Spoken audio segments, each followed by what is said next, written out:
এই কাল অবৈধভাবে তারা ভরাট করতেছে। আমাদেরকে নিবনের মানুষ জানিয়েছে, আমরা সব জায়গায় বা কর্তৃপক্ষের কাছে কথা বলার আগে আমরা কথা বলেছি এবং আমাদের আজকের যে মানববন্ধনটা এবং এই যে স্মারকলিপি প্রদানটা মূলত তাদের পরামর্শেই আমরা এখানে দাঁড়িয়েছি। আমরা চাই যে বর্ষায় যখন আমরা এই রাস্তাতে আসি তখন এই রাস্তার মধ্যে হাঁটু সমান পানি, কারণ পানি ওই এলাকার সমস্ত পানি এদিকে নামে। পানি সঞ্চালনের যে লাইন টোটালটাই বন্ধ করে দেওয়া হয়েছে।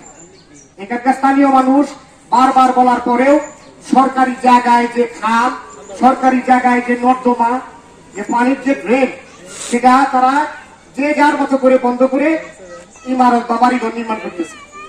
এই এলাকার মানুষ অনেক দিন যাবত এই দুর্ভোগের শিকার। বিশেষ করে বর্ষায় জলাবদ্ধতা একটা বিশাল বিষয়। এই যে আমরা যেখানে দাঁড়িয়ে আছি এই রাস্তাটুকু পর্যন্ত পানিতে তলিয়ে যায়। এখন প্রশ্ন হচ্ছে যে আমরা যদি এই এলাকার শান্তিপূর্ণভাবে বসবাস করতে চাই, যে দখল করছে বা যে বাড়িঘর বানছে তারও তো সমস্যা, কারণ এই রাস্তাতেই আমরা করি কি আমাদের বাড়িঘরে আমরা পৌঁছি।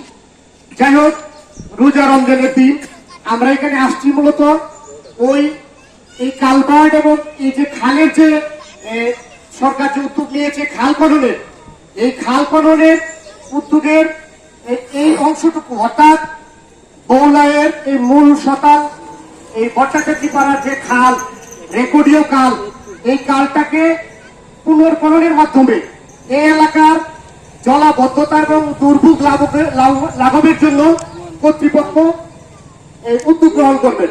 আমি যদি বলতে চাই যে অবৈধভাবে যারা কাল ভরাট করে এবং ড্রেন কালভার্ট বদ্ধ এবং জলাবদ্ধতার সৃষ্টি করে, তারা মূলত রাষ্ট্রীয় পাবে, তারা অপরাধী। সম্মানিত উপস্থিতি, ইতিমধ্যে আমাদের মাঝে উপস্থিত হয়েছেন বাংলাদেশ পরিবেশ আন্দোলন বাপা কিশোরগঞ্জ জেলার সম্মানিত সভাপতি অ্যাডভোকেট হামিদা বেগম। আমি মূলত এখানে আমন্ত্রিত অতিথি এবং ওই বৌলাই মূল সদর এলাকার সচেতন নাগরিক বৃন্দের সাথে বাপা জয়েন্টলি এই কাজটা চালিয়ে নিচ্ছে।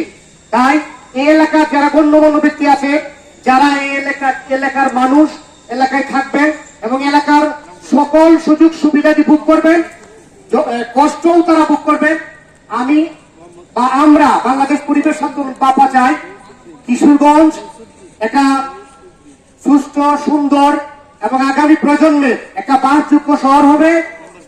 আগামী প্রজন্মের যারা আসবে তারা যেন আমাদের কোনোভাবে বিসর্জন না করে, সেই চেষ্টা থেকে মূলত আমরা এখানে আসা। আমরা চাই আগামী প্রজন্মের এই ছেলে মেয়েরা এই এলাকায় ভালোভাবে বসবাস করবে। এই জলাবদ্ধতা তাদের যেন কোনো প্রতিবন্ধকতা সৃষ্টি না করতে পারে, কারণ এই এলাকায় অনেক জনগুরুত্বপূর্ণ প্রতিষ্ঠান, স্কুল, কলেজ, মাদ্রাসা, মসজিদ, মন্দির এগুলো রয়েছে।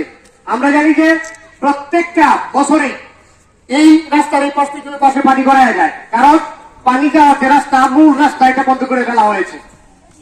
পানি যাওয়ার যে মূল রাস্তা এটা বন্ধ করা হয়েছে। আমরা কর্তৃপক্ষের কাছে আশা করব যে অবৈধভাবে ভরাটকৃত খাল দখলকৃত অংশ তাগিদ জানাচ্ছি। সম্মানিত উপস্থিতি, এখন আপনাদের সামনে এই প্রোগ্রামটা শুভেচ্ছা এবং অভিনন্দন জানাচ্ছি।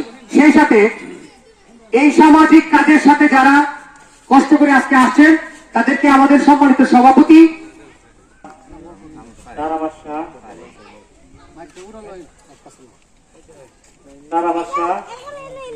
এই অঞ্চলের পানি এদিক দিয়ে নিঃশ্বাস হয়, পানির নিঃশ্বাস আপনার বন্ধ হয়ে যেতেছে।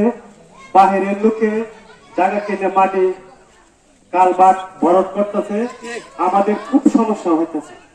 আমরা চলতে পারি না, গাড়ি ঘোড়া এই রাস্তায় পার করতে পারি না, এই অবস্থার মধ্যে আমরা আছি। ওইটা আমাদের